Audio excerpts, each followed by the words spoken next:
You're back in the John Fredericks Media Network and the John Fredericks Radio app. Johnny will be filling in for me I think the third week in January 21 to 25, God willing. Hopefully he's got a clearer schedule. He'll be filling in for me those 4 days. So that's going to be a lot of fun. I'm going to be in Santa Barbara at the Republican National Committee winter meeting with the Fräulein, with our CEO. We're going there and not getting up at 2 a.m. on the West Coast. So you guys can rock and roll with Johnny Reid. Joe Morrissey's in the tank, in the house, I understand. And it's good to have you with us. I got 3 quick announcements to make. Number one, on Thursday, January 15th, 8 to 10 a.m., we're having a debate for the 4 people running for chairman of the so-called Republican Party of Virginia, although it is an oxymoron. What are they going to do with that one beeper they have? That would be my first question. That thing is golden. What are they going to do with that? Just kidding. Moderators Johnny Reid and David Botkins. That'll be 8 to 10 live in Rich Vegas in our studio in Richmond, and you can tune us in. You know where to get us. And that'll be between Lynn Bogle, Mike Clancy, Cameron Hamilton, and Nick Profit. Those are the 4 candidates. Rules will be coming out over the weekend when I get around to it. So everybody's on the same page. It'll be all transparent. That's announcement number 1, Thursday, 8 to 10. Monday, 10 to 11 a.m., I have an exclusive interview with convicted U.S. Israeli spy Jonathan Pollard from Tel Aviv. I've got the exclusive with that. Ames, the spy, they did the movie on him that fingered all of our Russian agents. The source for many, many horrific deaths there of assets we had. He died, and now Pollard, ready to talk, says he was framed, says it was all about the deep state. And so we're going to hear from Pollard. I have no position on it. I'm just going to ask questions. We'll let the chips fall where they may. That's going to be live, 10 to 11 a.m. Eastern on Monday, the 12th. I'll be taking an hour Leahy's time. Don't want to miss that. And then the third thing, we're looking at a major station here in Washington, D.C. We're looking at a crowdfunding option. If you know anybody in the crowdfunding business that could help me out, give us some advice on it. Not a done deal, just thinking about it. Have them text me 878-256-9062, 878-256-9062. And if you might be interested in that, in being a part of it, if we choose to do it, then let me know that as well, 878-256-9062. You're on the John Fredericks Media Network. Let's get back to John Reid. John, very difficult here. I mean, I get why Derek Van Orden, I was in favor of this extension. I think you can't just jack up rates for 15% of Obamacare holders, that they just get a bill one day and their rates are doubled. And they're not dialed in like we are. They don't know why or what happened or who got them there. But you needed a glide path, and they got 17 votes. But it's stuck in the mud now going in the Senate. There's no there's still the filibuster there. And the Democrats don't want this to pass because they want people to suffer. What say you, John Reid?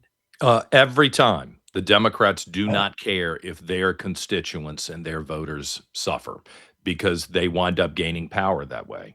And unfortunately, the media is stacked against us, explaining that you're setting people up for harm. The average person doesn't understand that. It's easy to blame it on the big devil. You know, this right now it's Donald Trump. I remember it was Reagan, then it was Bush 1, then it was Bush 2. I mean, you know, once you've lived a little bit, you begin to see the pattern here and you can discern it. But for the average person who's not paying attention, Democrats are fine with people suffering. It's why, you know, Mark Warner, the senator from Virginia, who's up for re-election this year, I mean, we should be taking it to him. He would start out every day during the shutdown, which was very effectively used by Democrats to try to destroy Republican chances in statewide elections, my own included, in Virginia and in New Jersey and the other elections across the country. He would say, this is really hurting Virginians. It's really hurting Virginia's economy to have this shutdown. And then he would walk across the street from the TV studio and vote to keep the shutdown going. And no one was effective at getting through saying, wait a minute, you can't say this on TV on one side of the Capitol and then go and say, let's keep the government closed. It's you have a vote in this, man, and you're voting to continue the harm, and no one has made him accountable for that. He's got to be held accountable, and it's a pattern over and over again that they think about during COVID. And I know we got to go, but think about during COVID. Glenn Youngkin, the governor of Virginia, the Republican, wanted to give Virginians a break post-COVID by getting rid of the gas tax, the people who actually had to work. Democrats wouldn't allow it. Republicans pushed that. Then Glenn Youngkin pushed. Democrats wouldn't allow it. They don't care if their people are harmed because they gain political power because people are angry, and they're effective with their accomplices in the media at shifting the blame to Republicans. I want everybody to do better, and that's part of the frustration. And we've got to really work hard to speak to people in every venue that we can to make sure that they understand who the good guys are here and who's screwing them over.